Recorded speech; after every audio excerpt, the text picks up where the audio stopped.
All right, number 9 on the list is only a huge hero image above the fold. I'd extend that to any kind of rich media. So in this case, we've got a splash screen style where we've got a video montage instead of an image. But there's two things going on here. One is you have no idea what this website's about, or you know that it's something looking at a city landscape, and you have to click enter to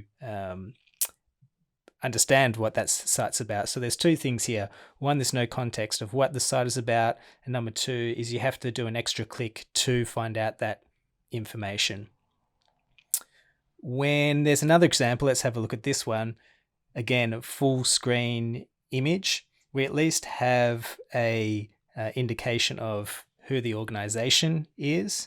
But almost by admission, you can see it through this UI element on the right-hand side here, is it gives a sense that we know you have to scroll, but we're giving you a clue because otherwise there's no content to suggest that there's more content available. So in this site, you can scroll and start going through the information, but that's not immediately evident, and hence the arrow. Also notice one difficult thing sometimes with full screen imagery. I'm not sure if you've picked up on it, but on the top left-hand side, there is actually a hamburger menu, and that's been really lost in that imagery. And so you can only find it if you've either scrolled or you've got a keen eye. And that's what Jacob's talking about when we have a usability concern with full screen or full rich media above the fold.